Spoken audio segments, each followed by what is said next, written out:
Good afternoon, Bitcoiners. I hope you're doing well. I'm loving my life. Who could complain on a day like today? I can't do it. No way. Things are going great. I got my man Dave Bradley here. We're talking about Canada to round out our Friday coverage here at Roxham TV. You know, it's always nice. It's been a stressful week for some. Revelations that the Southern Poverty Law Center was a big scam, that all kinds of podcasters were getting scam fiat money. We're in the middle of a total war. So at the end of the week, you need to have a laugh. And what else is Canada good for anymore than a good laugh? A lot of funny stuff in Canada this week. We're seeing the full-on clown world failure of Canada. How you doing, Dave? I'm good. Yeah, it's good to see that kind of thing where you've got these transparently corrupt institutions like the Southern Poverty Law Center, which, you know, anybody with a brain can see is just an arm for the communists, the globalists. And, you know, it's good to see them finally getting some of what's coming to them. Well, I mean, I'd say I was even ready to abandon politics entirely in 2017. Like, I was uninterested. And I was just assuming that Trump having won in 2016 was going to result in a kind of persuasion game changing an Overton window shift, because I just assumed people would look at the economic incentives and the fake news would have to give him credit eventually. And so I was really out of the game. I was fully locked into Bitcoin. You know, I'd already given up on politics because of what I saw happen with Trudeau and Harper in Canada. I was interested in politics again because of Trump. You know, the Mexican rapist speech to me is still just one of the greatest speeches of all time. And I was like, wow, maybe there is a political solution to the problems in America. But I didn't let it distract me. In fact, I was invited to his victory party when he got the nomination in 2016 because it happened during CoinDesk Consensus event. And it was Patrick Byrne. He was hosting a big event in New York because he just launched that T0 platform. It was like the original kind of crypto IPO platform or whatever it ended up being. And I said, you know what? That was the night that Ted Cruz had dropped out, or he'd won, or Trump had won Texas. And so over at Trump Tower, they're having a party and I got invited. And I was like, you know what? I'm actually 100% done with politics. I wish Trump well. I think he's going to be the president. It turned out that Patrick Byrne was on a sting that night. He was sent by Obama and Hillary to get dirt on Trump, which is what he's still working on making amends for. So that was fortuitous that I didn't go that night. But long story short, it was only Charlottesville that made me interested in politics again, because I didn't anticipate it. Like, I couldn't have predicted Charlottesville. And something about it was so fishy, and something about it was so scammy, because in the summer of 2017, I had the entire CoinDesk newsroom in New York sort of okay with Trump. No one was bothered by him. We were living the memes. Things were going according to plan. And then the stupid tiki torch thing happened. And I was like, none of this makes sense. Like, I don't know. I don't recognize any of this stuff. I've never met anyone like this in my life. These are not the Trump supporters that I know. And that's what got me into Scott Adams. That's what really got me into learning about how scammy this all was. And now when you look back on the images, like at the time, you know, I was an innocent little child. I was like, oh my God, where are these tiki torch people coming from? What is this? Maybe I'm wrong. And in the end, no. Now that you see it, like once Patriot Front came out with the masks and everything years later, then you could see the op, and you can see it in Canada. They have the same scam. But could you imagine?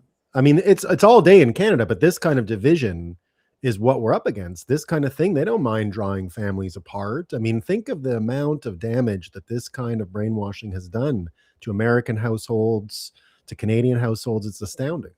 Yeah, they want to drive families apart, right? Like the family is an institution that can challenge their structures of power. And so that's why we've seen them attack the family so vehemently over the last 100 years. Yeah, well, luckily, because of this revelation, the fake news is in total running their afterburners this week. They're trying to catch up. And you can actually for today's show, for the next hour, you can actually look at just fake news headlines and then triangulate what's really going on in Canada by doing the opposite of what they're saying, kind of tipping their hand with all the fake news stories. So I'll bring up the first two, and I'll let you react because they're real beauties, man. You're gonna love these ones. These are top quality Charlottesville SPLC persuasion games going on in Canada, and top tier stuff. You don't find this in any other country. You need a real true fiat failure to find this kind of stuff. So wouldn't you know it, Dave, you and I are nothing but just YouTube channels, network of YouTube channels pushing U.S. annexation and Alberta secession narrative. We're a U.S. YouTube channel. It gets better. That's not the only one. This is news saying if you're seeing Alberta separation news, it's just an op, guys. No one really believes it, apparently. And here you get the Toronto Star saying the same thing. A network of YouTube accounts is promoting U.S. annexation to Albertans, researchers say. From the Southern Poverty Law Center, no less. Not really, but it's the same idea. It's the same scam. It's the same op. So again, you can literally you just have to know who the players are. You just have to know who it is. We see the Toronto Star, obviously, CTV News, now trying to use this mirage to redirect energy from Alberta separation. It's all an op. It's fake. Yeah, so, they love to. They love to accuse everyone of exactly what they're doing. Hey, that's what I mean.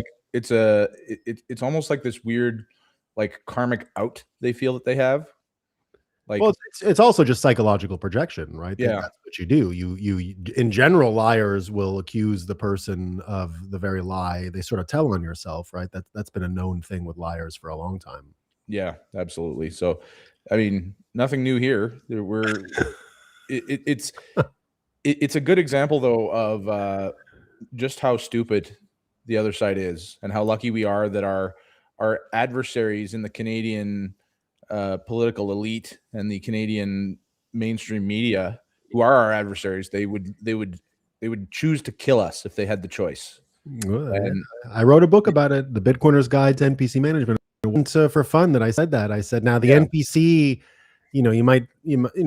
they're luckily they can be redirected by the initiated pretty easily, but make no mistake, they will kill you if that's what they're prompt engineered to do. Like, that's not going to be a problem. 100%. So you have to think of it that way. But here's what they're saying. They're saying, and of course, it's the Canadian Digital Media Research Network. So they found that there's a network of YouTube as Albertan voices.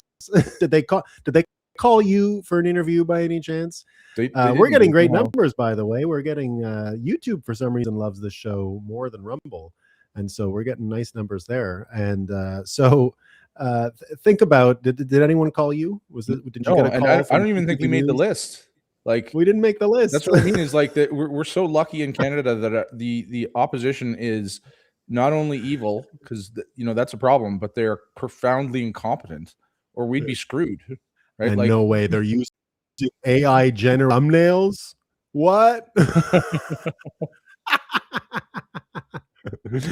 Oh, it's too good. It's too good. So yeah, telling on themselves. That's what you need. And the telling on themselves is telling, isn't it? But even more telling, it wasn't just that. I can do this all day about them telling on themselves, and them underlining their preoccupations with their fear. So here's another one that's great. Here's Americans are paying more attention to Canada.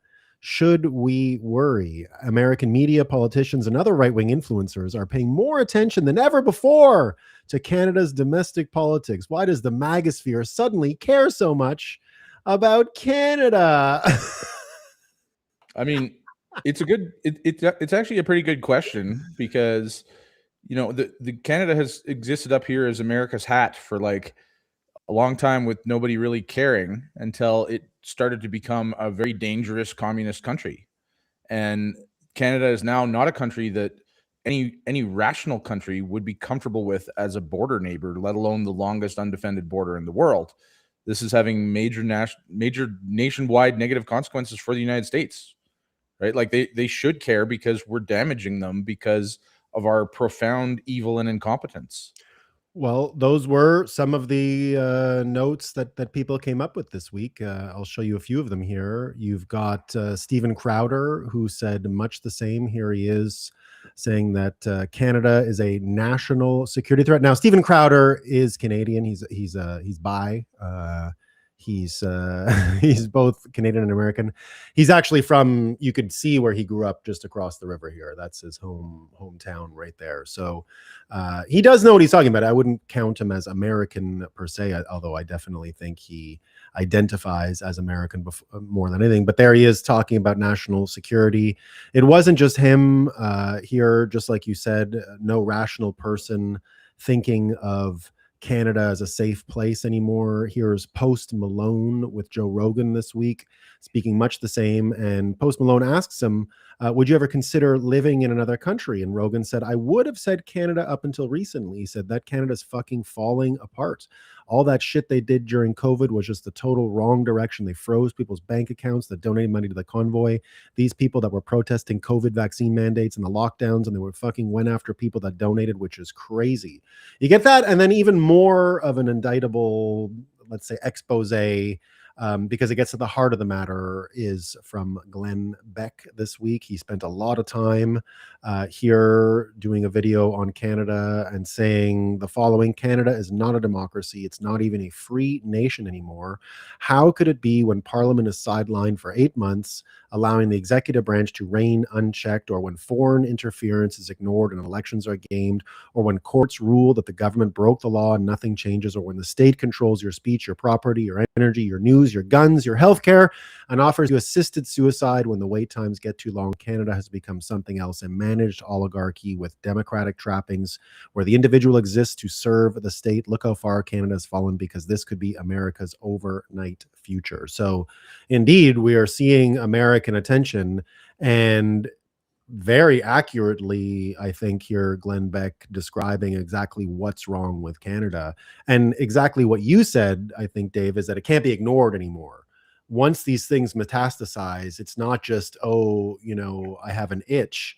You have fucking cancer. Like, you're filled with AIDS. You're dying. You're not going to make it. And so people are diagnosing Canada as an AIDS-ridden cancer patient, and that's what Canadians have been saying, like yourself, for quite a while. This is going to be the biggest scandal since that time that you had to retract the fact that you called that lady a swamp donkey. Well, I haven't. Canada is the AIDS-ridden cancer patient of North America. Well, it's a fucked to death burning pile of shit. So how else do you quantify that, right? Yeah, and that's pretty accurate. Like, Glenn Beck nailed it there. Yeah, and he goes. We have. And he goes further. He goes even further. Let me make sure I have the right story in the right order. But he diagnoses the problem with Canada, and it is the sort of managed decline attitude, because what he does here is he contrasts the drill baby drill mentality of America, which is giving Trump powers that an American president has probably never had. America's probably now at a moment when the gap between first and second is at its greatest point at any time in America's history, probably. I think America's surpassing the World War II gap between the Soviet Union and America right now. It looks like America, it's looking more and more like if you played a football tournament in the world, and I mean American football tournament, not that thing they play in Europe with the soccer ball. If you play a football tournament, it's not that America is number one. It's that it's number one to, it's like number one to, it would probably be the 200th team from America could finally lose a match to like the Canadians or some rugby guys or something like that. And so the gap, there isn't really a second place in football. Let's say it's America, America, America. It doesn't look like there's a second place in the world anymore. It looks like America, with the amount of energy being produced more than Russia and Saudi together, enough to give it all this dexterity around the world with the Iranian war. Drill baby drill is the economy now. And if you compare it to what's going on in Canada, he says, put this plan up against drill baby drill and all of the moves that Donald Trump has made, rare earth Venezuela, which seems like an attempt to kill a country, and which is an attempt to save a country. Save your hate for Trump or for Marxism. Look at the two plans and make the case. And he puts this here: the 150 billion Canadian trash tokens lost and all of the energy projects that have been canceled across the country since the Trudeau and Carney governments took control 11 years ago. And if this isn't proof of managed decline, I don't know what is. I mean, this is a lot of infrastructure that never got built. Yeah, and it's, $150 billion is a staggering number, but that 150 billion is not just the 150 billion that was lost. It's the countless hundreds of billions more that were not earned because the lost productivity from all these projects. And there's no clearer sign than how Canada and the Liberals have handled the energy industry. Then, there's no clearer proof that they are not working in the best interests of Canadians, because it's literally the largest industry in Canada. It's our greatest global advantage. And, we should be able to be a prosperous country just from the resources that we have in this country. And we can't, because the government blocks it at every step. I'm going to introduce new information today. It just happened before we went live. I'm not sure you've had a chance to see it or analyze it or think about it, but apparently Canada has just approved an Enbridge pipeline expansion of about 4 billion Canadian trash tokens. This happened just this morning. Have you seen this, and what are your reactions to this? I think this one goes through British Columbia mostly, this pipeline. Yeah, I haven't really. I've just seen the headline. It's an obvious, positive step in the right direction, but it's, too little, too late. This is okay. Let's see here. We've 139 kilometers of new pipeline. Like this is not an earth-shattering change here. And I think it's just to step up. It doesn't create new terminals. It doesn't create really any new inputs or outputs. It just helps the flow of what's already in the system, is my understanding. It's not a terminal expansion. It's a capacity within the network expansion, which is something, right? But there's other choke points, like how much can get out of the terminal. You've only got so many pumps, like, to put it in human scale. Like, doesn't matter how much gas is in the reservoir of a gas station. If you've got 8 pumps, you got 8 pumps, and that's as much gas as you can get out of the system at any one time. It doesn't really matter how you fill up the reservoir per se. That's how I read it anyway. Yeah, it's a bigger, like, this is good, obviously, but this is a good barometer for just what kind of size and scale we're talking about. This $4 billion is great, but when you think about, like, every week there's like 2 or 3 announcements of, like, oh, this company's putting $20 billion into AI, or this company's putting $100 billion into AI. Yeah. And all of this AI is built on power. And fossil fuels are still the peak of power. They're they're a lot more energy dense than anything except for nuclear, and they're a lot cheaper and faster to build. So they really do drive human prosperity more than anything else in the world. And we've got this mass amount of capital flowing into the wrong part of the economy, because they're just not going to be able to, they're going to run out of compute if they don't start taking the energy infrastructure seriously. And I think, these little moves like this are sort of a sign that even the, like, out to lunch communists in charge of Canada, like, have to feed the beast a little bit. It's pretty bad, man. I wanted to get the James Thorne video up, which I'll refer to. I don't have it in my notes, but I'm going to go get it after. But again, yeah, it is, it's a matter of national security at this point, all of these energy questions. And Canada looks vulnerable for that reason, which is exactly why you've got the whole Chinese question still looming over Canada, the national security weakness on that level. And, if Canada is not going to be secure energy wise, it doesn't really have the cards to negotiate with the United States. And with all of its Chinese overlap, it becomes a target. And here is Justin Trudeau making an appearance in Singapore and talking about American and Canadian negotiations around trade. He comes out and says that Mark Carney, basically in negotiating with this stuff, he says that China has unlimited money and demand for Canada, but we can't do that, and they don't share our values. But that doesn't seem to bother Carney. But he goes on to, of course, typical Trudeau, none of it makes any sense. He comes out after and he says that Canadian aluminum won't be available when the US finally wakes up. It's not your aluminum anymore. And that Trump drove Canada to China.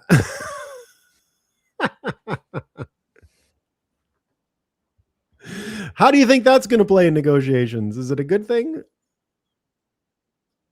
I mean, I'm constantly speechless with these people. It's they're picking a fight that they don't want to win, right? Like they have no interest in winning this fight. It actually works out perfectly for Trump and the Liberals, because the Liberals have no interest in winning the fight and Trump wants to win the fight, and both of them want the fight. So the Liberals want to lose every trade fight with Trump because they benefit from having the adversary. That's how they won the election, obviously, is by having, you know, the 51st state to run against. And they don't want to win because they're in the midst of looting the country. They're in the midst of a managed shutdown, basically.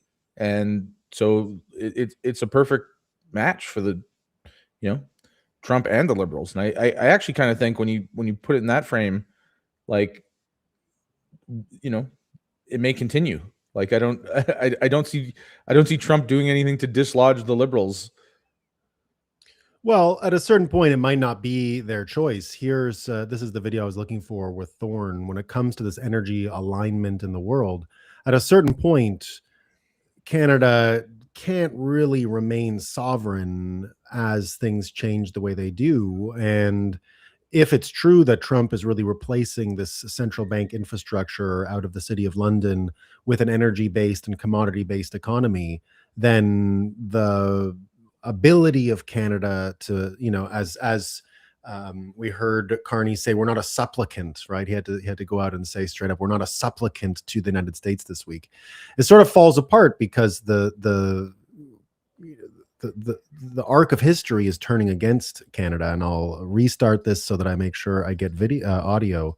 But you're going to hear from this video here, Thorne. I don't know if you've paid any attention to James Thorne, a pretty interesting guy. He's become a pretty interesting voice around some Bitcoin stuff. But here he is describing what's next for Canada. And this is outside of politics. This is just the idea of the financial system changing and what it means for Canada.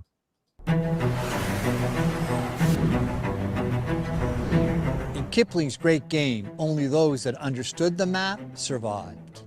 North America is where today's great game is being won.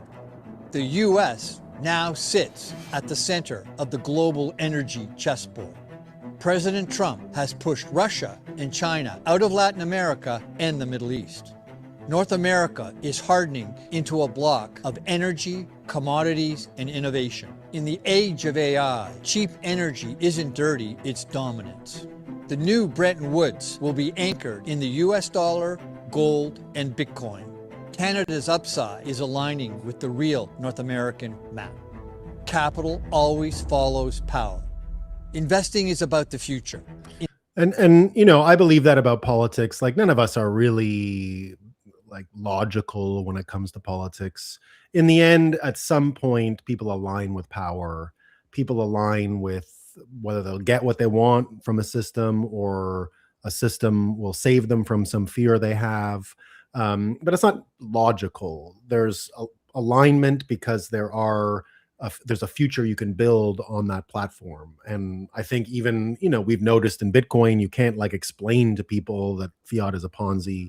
They kind of have to realize it's a Ponzi, realize that it's risky long-term for themselves. And then suddenly the math clicks, but it's not the math that convinces anyone. It's the idea. Like, even in my case, I'd seen Bitcoin once before, but when I saw them create Justin Trudeau, or start to create them, I said, wait a minute, this fake news system has to go. None of it's salvageable. And that's really what convinced me about Bitcoin. It was my pessimism about fiat economies, not so much that me thinking, wow, Satoshi. Then you start realizing Satoshi's a genius, but it first had to be that I had to see that the state had a terminal case of fiat-itis. And so when I hear this, I mean, is this a way out for Canada, aligning with power? 100%, it's a way out. And it's interesting. I've spent a lot of time around the like sort of freedom and independence community, and always get asked about Bitcoin. And I've kind of shortened my answer to Bitcoin's just money for people who don't trust the government. Mm-hmm. And it like that's kind of an immediate hook to get in there, because we're at a point where like I don't know if anybody trusts the government. Like even the liberals don't trust the liberals. Like there's this kind of cynical view that like it's kind of like the whole like, you know, there's only two things certain in life: death and taxes. Ha ha ha ha ha. Like we've been like the only thing that we're willing to accept is that we're going to die and be robbed. Like this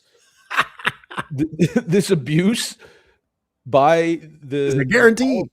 Yeah, this abuse by the powerful has become so ingrained in our lives that like it's kind of something that people laugh at, that like, oh yeah, haha, politicians are all evil and dumb and corrupt, and like, you know, everyone knows that. Like they're so far gone that that's the perfect opener to Bitcoin. It's just like, if you don't trust these people, why would you use their money?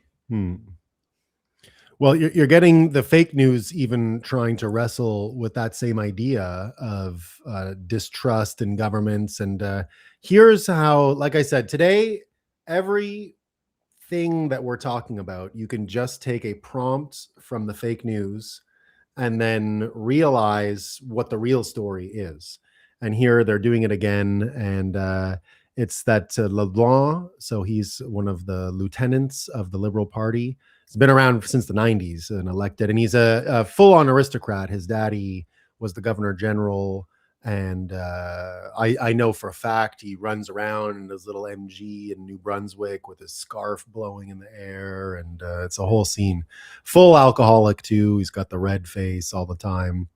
Here he says, LeBlanc accuses U.S. of weaponizing dependency. I guess he means that Canada's dependent, but they shouldn't weaponize it. That's the mean part, right? You bastards pointing out how weak we are. What's the matter with you? And when you put that into the context of what's going on, of course, you can see they're misleading on the negotiations with the United States. The CBC, big surprise, telling Canadians that Trump is demanding an entry fee from Ottawa. Nothing like that ever happened. And then you get this as well. Even better. You get this one. Iran, right? What Iran has taught Canada about negotiating with Trump. Go ask you gotta get on the phone to Mark Carney, please. Ayatollah, I need to know what to do next. Ayatollah, help me. I know you're bombed out and you're dead, and people put a cardboard cutout of you on stage and no one knows where you are, but please help me. You have all the answers. In one sense, Iran's negotiating strategy did result in all of their leaders being killed. Yeah, there you go. Now you're talking. Now you're talking. It could be the way for Canada too. But indeed, Mark Warner here saying, isn't that the lesson, that if you're willing to sacrifice your entire political leadership, destroy your economy, mortgage your future, then your limbless dauphin can cling to power while your nationalist ads play on TV during sporting events? You know, unfortunately, like we've already got this entire thing happening, minus the sacrifice your political leadership. So like, let's go. We've got all those other things already happening without the benefit of sacrificing our political leadership. But that could be fun. It could be fun. Imagine Mark Carney with no arms. Come on, guys. Help. No, that was an AI who said that. That was AI, guys. This is just an AI channel. This is the same AI channel. We're just AI. We're not real. Don't worry. None of it's real. And here you get someone who's actually, this is the American negotiator, the Mexicans. And the story is here that the Mexicans actually do know how to deal with Trump. And here you see, Carney doing this, talking out of the side of his mouth, insulting them. Here saying the grown-ups are in the room talking because there's a grown-up in the presidency and leadership there. And I would argue there's not a grown-up in Canada in charge there. You don't go out of your way to antagonize the leader of the country that you are absolutely existentially tied to. It's just political malpractice. And of course, he's talking about this in particular, calling it, first of all, adults in the room. That's why Mark Carney needed an actual toy soldier this week. He actually used a toy soldier in his address to Canada. This is Isaac Brock, the guy who died in the War of 1812. And in this video here, you hear, basically Mark Carney talking about this toy soldier and using that. I don't know if you saw the political ad he made on Sunday night as address to Canadians. First of all, trapping himself in the American accoutrements of dialogue. We never had prime ministerial addresses. That's not the way the Canadian system works. Every now and again, the king or the queen gets on the fucking screen and gives a national address. Otherwise, prime ministers shut the fuck up. Like, no one cares. No one has ever asked for a prime ministerial address in my entire life. I remember one in my whole life, and it was Jean Chrétien completely failing the night before the referendum, begging Quebecers to not separate. That's the only memory in my life I have of a prime ministerial address, and probably an appropriate one. He was terrible at it. It was one of the few total misfires by Jean Chrétien during his time as prime minister when it comes to messaging and style. I would have liked the Shawinigan handshake at the time. I would probably not have become such a separatist had he been a little less weak. But that made me as a Quebec Anglo feel like, well, so now the plan is to beg them? Like, you're going to beg them and you're the leader? Okay, like that's not going to work.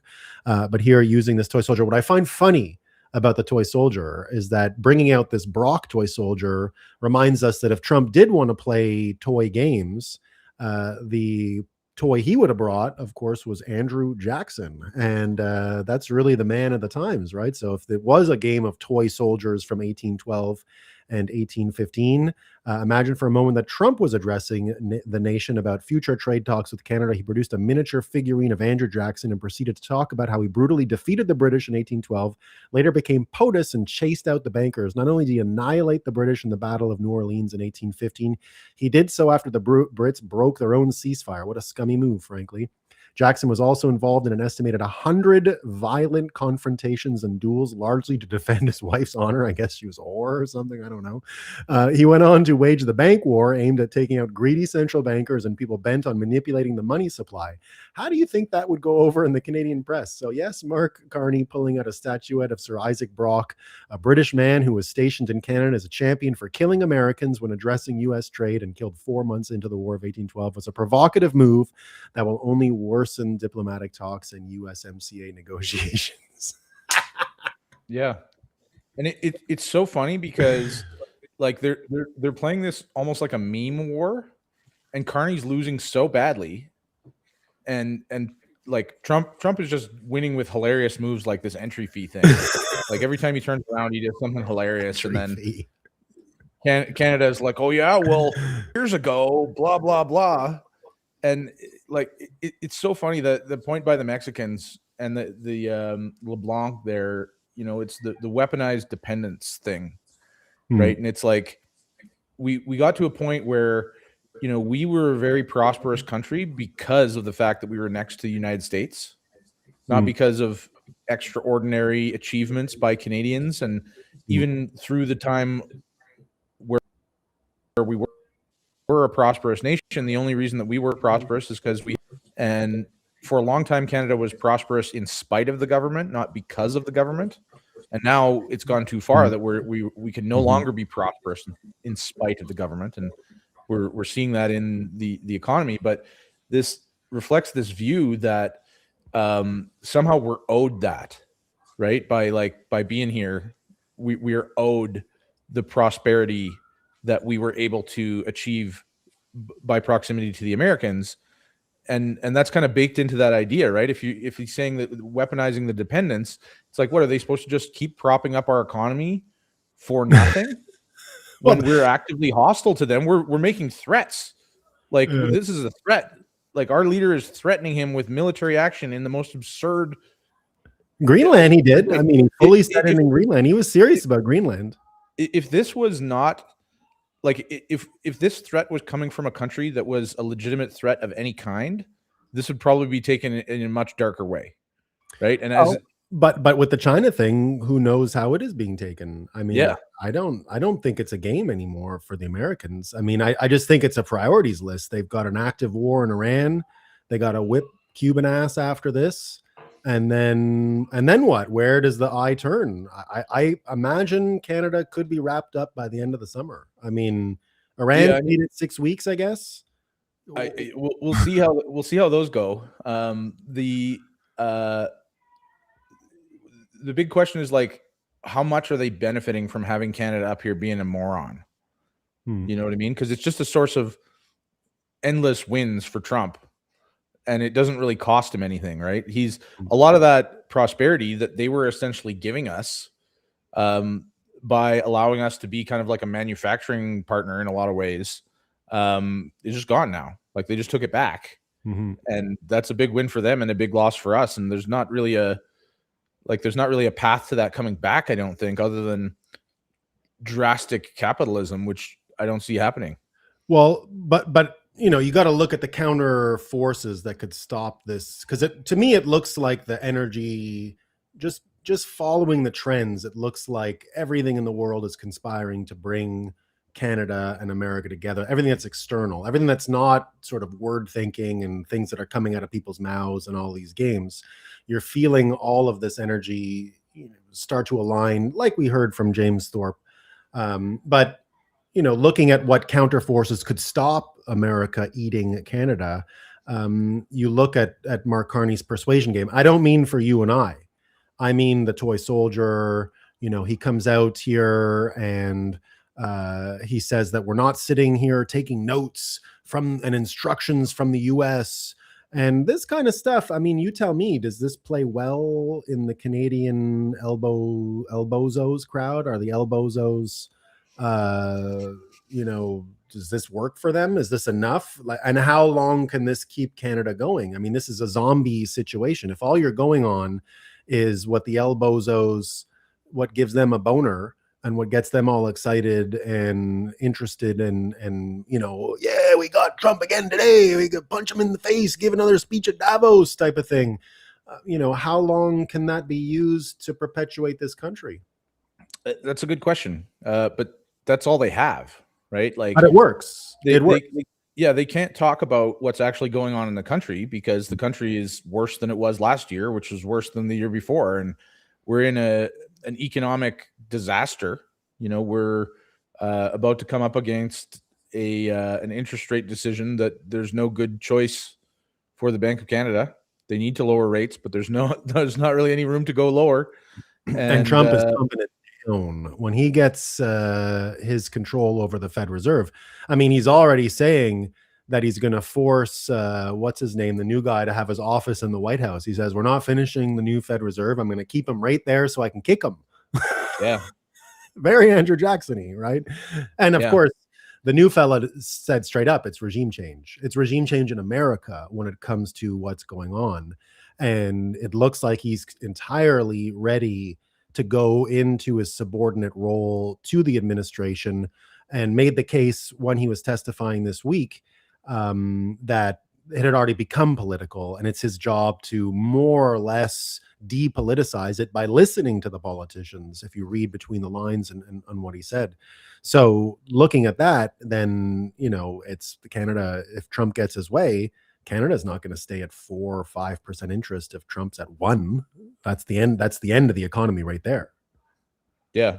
Yeah. And it's really interesting because we're also in this weird spot where, you know, the like our central bank interest rates are quite low already, but our lending rates, like our commercial and mortgage lending rates, are not, because they're just doing repo. Yeah, the banks are taking a larger cut essentially, Mhm. and that is all contributing to the massive cost of living crisis in Canada. And it's it's just part of the looting that's going on. They're trying to extract as much money from the middle class, especially as they can, and they're gonna just ride this fear wave and say we've got an enemy, we've got to tackle Trump. Hold off on the looting because I got the best story for the looting. I want to continue on this persuasion game of what Carney has just for one more second. I want to bring this one up.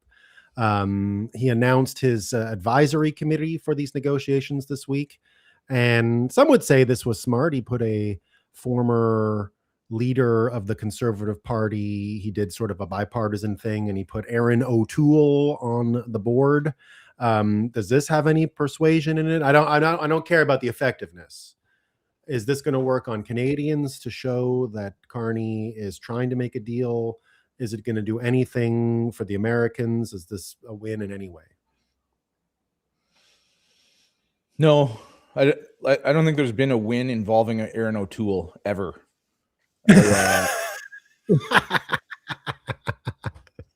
He might have been, Andrew Scheer was really bad. And again, I've said it again. I've said it many times. Had Maxime Bernier been chosen leader in 2017, pardon me, he beats Trudeau in 2019. He beats him. And we'd be a different country. We'd be a different country. Yeah. Because, that's what Alberta, in my mind, and you can speak as an Albertan, Alberta has been waiting for a Quebecer that's Alberta first. And if that ever happened to Canada, if you had a Quebecer who is as gentle and thoughtful to Alberta as most of the shit-lib Quebecers are to Ontario for that whole incestuous Laurentian elite relationship that has been going on and looting this country for over 100 years. If you'd ever have a Quebecer, bad boy of the Federation, link up with the Albertans, now you're talking a new country. And you're talking about a fundamental reset. And we almost had it. We almost had our ever, because he's more of a celebrity in Alberta than he is in Quebec. They love him in Alberta. And it would have changed the country. Yeah, it would be, the country would have been saved, frankly. Mm-hmm. If we as Canadians were put into a situation where we had actual capitalism coast to coast. And ironically, like, asking for capitalism is what sunk Bernier, right? When he was going against the milk cartel. Mm-hmm. And so killed him in Quebec. Yeah, exactly. And so if we had an actual capitalist regime here that allowed the free flow of goods and labor across the country and allowed industry to prosper, a lot of the questions that really are causing the divide right now wouldn't even be questions anymore, because there'd be so much prosperity to go around. Which, if we had taken the path of expanding our energy industry, we'd now be the global dominant energy leader. Look at the path that the United States took with their energy industry. They went to the world's largest producer in no time flat with a lot less oil. And there's no reason that we couldn't have done that.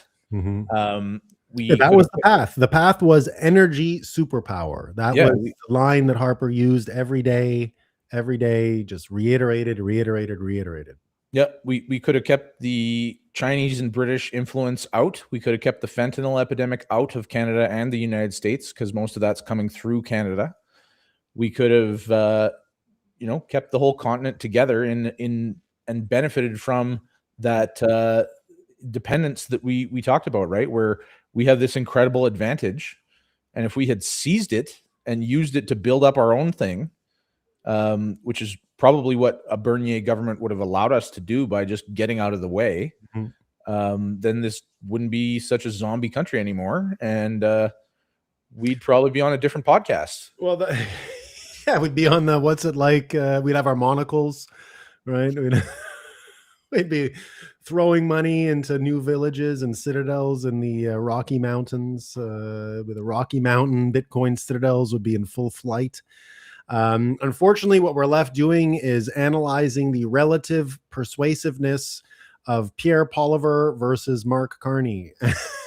It's not going well for Oliver either. Here, Carney getting in another great dig. He's just wiping the floor with Oliver, as far as I can tell. Here he is saying, "What's he ever negotiated?" And the media, of course, always just rolls with it. They never question him. They do it again here, right? He comes out and gets into a fight with a reporter at Bloomberg, but of course he gets cover run for him. No one ever brings it up. Meanwhile, you've got Poliver out there trying to make his case that we need to start treating every Canadian as an individual, not judging them based on race, ethnicity, or gender, but based on their hard work and decency and patriotism. Now,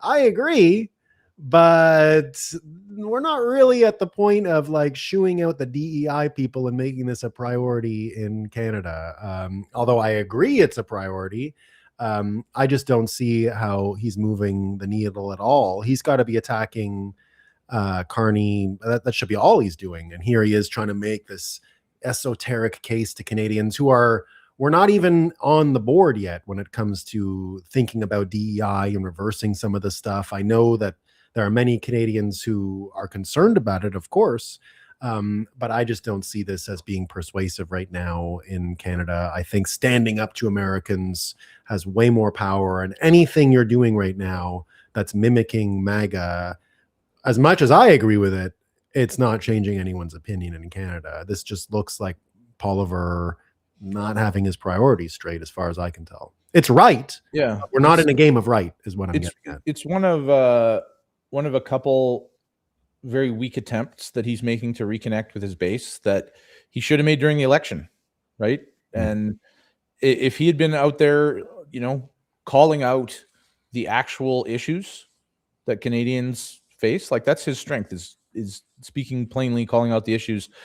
He shouldn't have waited till now to go on Joe Rogan. Should have gone on the biggest podcast in the world during the election, but he didn't want to look too mega. And this just feels like a lazy, weak effort to reconnect with the people that he basically abandoned by moving to the middle. And even on Joe Rogan, he refused to do this. On Joe Rogan, This is a pivot from 2 weeks ago, because his appearance on Joe Rogan led to 3 or 4 floor crossings and more losing and more obscurity. Even when he's attacking Carney, here you get Scott Reed, who, he's in the bag for the Liberals, but this is, I think he's got it accurate. He's saying Mr. Poliver has spent the last 3, 4, 5 days insisting that Mr. Carney just ain't that bright, and that he's uneducated and he's unqualified to manage an economy. He looks whiny, he looks bitter, and he looks like he's lashing out. Now, again, this is not going to work. This is all just low energy, Jeb Bush type stuff, and I can't see how this is going to turn the needle at all in Canada. Yeah, it's too little, too late. There's, he might as well be Aaron O'Toole at this point. Well, Aaron O'Toole was, at least he was maybe he was a winning fighter pilot. Maybe he knows a little bit about the aerospace engineer. I wonder if in his negotiations with the United States, he's going to have any of the space file, because Canada made a move this week to be sovereign when it comes to space travel after hitching a ride on the American moon rocket. They came back and immediately said that we don't actually need the Americans, but only Canada can hitch a moon ride with the Americans, have their flag placed as prominently as the U.S. flag on that mission, being one of the 4 astronauts who were up there, and then come back and complain about America and how they've mistreated you, and then announce their own plans to have their own aerospace capacity, and then show their aerospace platform, and it's this. And this is what the Canadian sovereignty in space amounts to. It's a $200 million contract for use of this platform. And I don't know if you've heard more of the story, but the fun thing is that the government already owns this land, and it's leased by this spaceport company. They don't even build rockets. It's a bunch of Ukrainians that already gave up on rockets. They all doing the NGO thing. They're all making a few $1 million. And so they're getting $200 million to lease this platform. It's a basketball court somewhere. It's like Most high schools have a hobby rocket launch platform that's probably better than this. So the government leases it to the company for 13,000 Canadian trash tokens a year. And now they're leasing it back to the government, the Canadian Space Agency, for 200 million trash tokens. I got a great little platform on my farm. I'm wondering if I can get it. I guess it's not close enough to the ocean or something, but I don't know. I want the 200 million. Here, the Halifax Chronicle breaks down the actual corruptions. Pictures of the spaceport in Nova Scotia have been circulating. A lot of people are making fun of the facility for being, how to put this delicately, a bit basic. Anyway, here you see the Maritime Launch Facility is receiving 200 million from the Canadian government to lease the facility. 13,000 per year is what they already lease it for. A cynical person might suggest that the government is paying 200 million for something that they could easily get for free. No, they still have to pave the little launch pad. Come on, guys.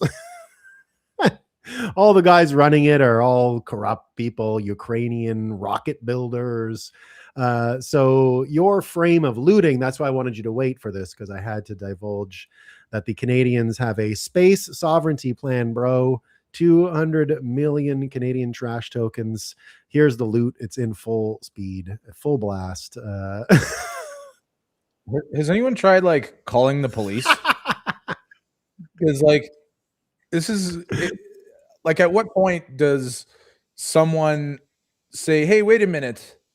You know, is there not a single honest adult in the chain of power who is willing to risk their pension to multiple press conferences this week from Ottawa bragging about this? Multiple, not one. Scrums in Parliament. We are going to be sovereign. So the week after you hitch a ride, you're literally just hitchhikers getting on board American space flight.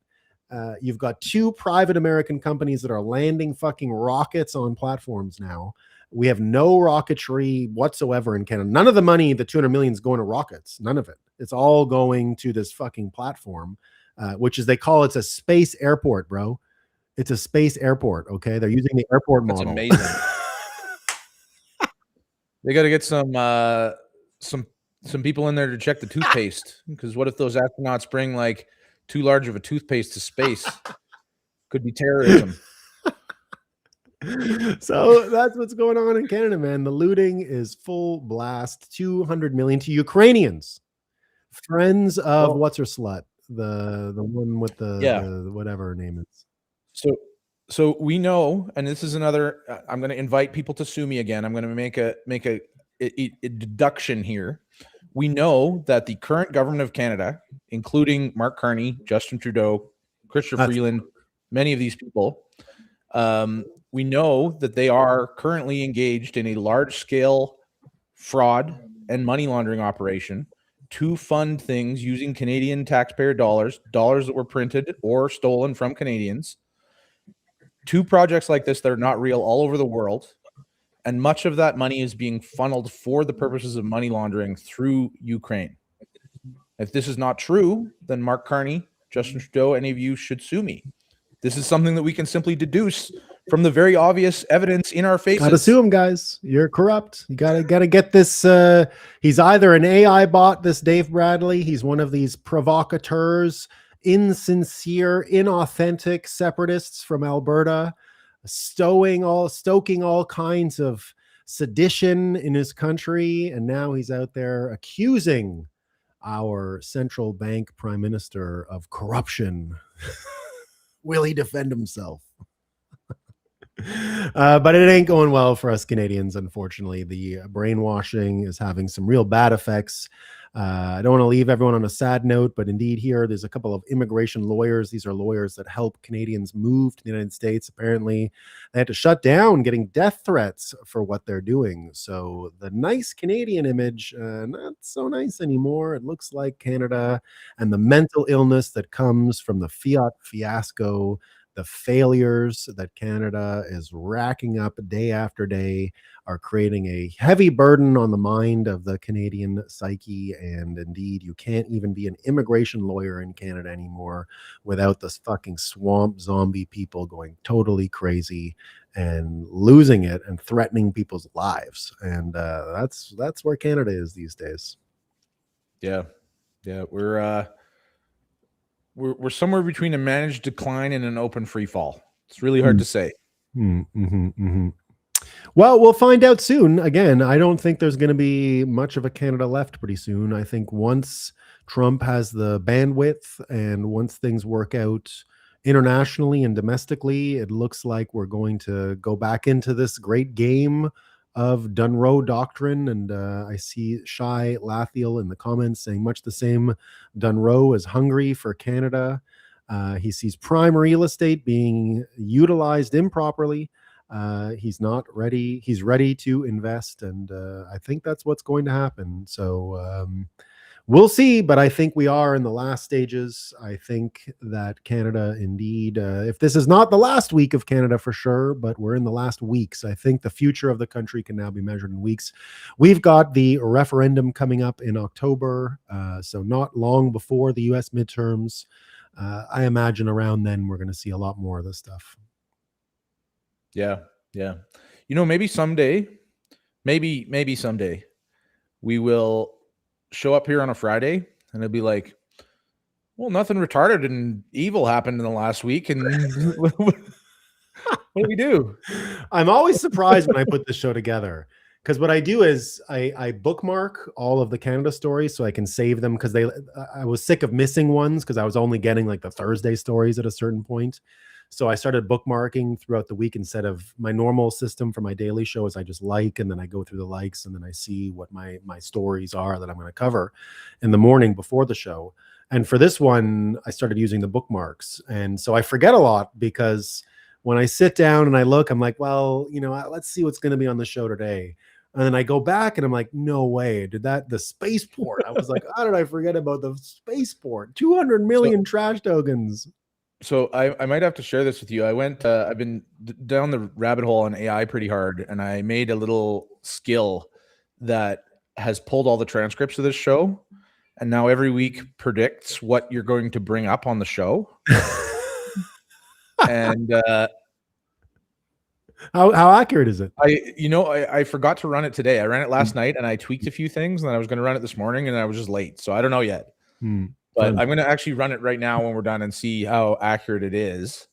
But I think it'll get better. But the other thing that occurred to me that I kind of want to make is like a tool that uses the technique that you came up with earlier here, where basically just pulls all of the mainstream media sources and uses their consensus to determine the actual truth. Well, that's meant to, you can't put garbage in and get anything but garbage out. But what I mean is, like, if you filter it is like the opposite. If you take exactly. The opposite is the key, right? If every single mainstream media source tells you something, that's a pretty good indication that the exact opposite is true. And so I'm gonna put that together and see how. That's what I did today. I literally just looked at the preoccupations of the fake news, like what, there's American influencers. It's not real. It's not real. Alberta separation. It's an op. It's SPL. It's Southern Poverty Law Center. That's what they're trying to do. They're trying to literally borrow the Southern Poverty Law Center frame and the Charlottesville frame in the United States, where it's clearly a fake op, and apply it to Alberta separation, which is just perfect. I mean, it's just, you can't get any better than that. I wish the AI things were paying us, though. I don't understand. Where's my hundreds of millions of dollars? Where did it go? You got to build yourself too, okay? I have a basketball court at my farm. I could easily launch a rocket off of that and charge someone $200 million over 4 years. I could easily take that money. Got to make some friends in Kiev. For the amount of rockets that are going up, I'm sure I could handle them all at my property. All of them. Yeah. I mean, that's the funny thing about that whole thing, is that the fact that we're in the, this is the worst point in my lifetime that I'm aware of for Canada's economy. I don't think it's close. It's a depression. we're in an open free fall economically. All of the metrics that people measure for how well are actual people doing are terrible, right? Like income is down, cost of living is up, housing prices are a mess. Like the middle class has been profoundly under attack, and Canadians do not have enough money. And all of a sudden it's like, we need sovereignty. We're going to spend $200 million on something that will not get us anywhere. Like we need to spend billions more on the rockets if we want sovereignty in the space. But like, why the fuck does Canada need to go to space? Come on, like man. There's so many things that we are already dependent on the United States. We got invited in the American rocket. But like, why do we even need to do that? Like, what is the point of sending an astronaut to space? Like, I like the space, but if you can afford, if you're America, if you can afford it, go for it, right? But we can't afford it. We can't afford to be. Someone's got to win space. I'm glad the Americans are winning space. I mean, that I'm happy about. Yeah. China's going to try and go with their debt. They're debt financing a new space operation because they're broke too. So there you go. But Trudeau said they have unlimited money, bro. Come on, unlimited. The budget will balance itself. Of course it will. Easily. I think it still could happen. It's happening all the time. Hold out some hope, and it might balance itself. But I'll never forget when conservatives were freaking out. He's so stupid when he said that. And I said, guys, you think these fucking retarded Canadians know the difference? You think that like they're out there going like, oh, the budget, like it's too big. These fucking swamp creatures don't know shit. And so it was never going to work that way as far as I could tell. It was always a failure to attack it. You had to do Trump stuff. You had to do wrestling. You had to insult 51st state governor. You can't actually go out and say, oh, he's wrong about the economy, because nobody cares. Unfortunately, nobody cares. But we know our beautiful audience does care about all of our fun Canadian talk. Lots of people here warning me, T-Dog, yo, be careful, Nolan. Don't besmirch Andrew Jackson's wife. He might come back from the dead and challenge you, good sir. So thank you for looking out for me, T-Dog, yo. Much appreciated, everyone, indeed. Just think how many migrant refugees could have been saved, how many made cocktails. Exactly. It's a lunch center, like the learning center. We got a lunch center. So good. Tough to be elbows up with no arms, Citadel Daniels said. That's true. If they do take too many cues from the Iranians and they go with elbows up, but the actual result is your dismembered leader doesn't have elbows anymore, then it's a real made in Canada problem. The eye of Trump is going to swing over to Canada. Yeah, I think it is, guys. Which will be a lot of fun, and we'll be here to cover it. But that's the end of our coverage for this week, everyone. That's the end of our live coverage at Roxham TV for the week. Lots of news coming. Are you coming to Vegas next week by any chance? Undecided. Undecided. I know you like to show up last minute. I always respect that. Yeah, I was looking at the list of side events, and the side events are usually pretty good, but the conference is such a steaming pile of shit that like it's hard to justify. Hard to care about that. But yeah. I may start to FOMO on the weekend and make my way down there. We'll see. I've caught you in the venue amongst the same FOMO before, and so I hope to see you next week, and it should be fun. Dave, I appreciate it. We'll be back again next Friday. If I don't see you during the week, thanks a lot for coming, my man. Sounds good. Talk to you later. Peace, man. All right, everybody. That is Dave Bradley. We always love talking Canada with Dave. Let me just tell my producer that I'm about to wrap up. About to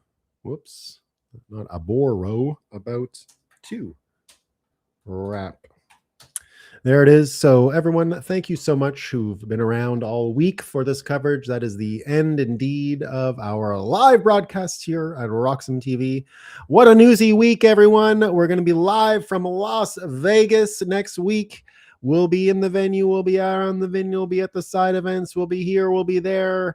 It'll all be happening. I'll be live. I'll see you all then. Thanks for coming. Have a great weekend, everyone. You're about to see the logo followed by the thanks for watching ad. Thanks for watching, everyone. I appreciate it. Peace out. Peace, peace, peace.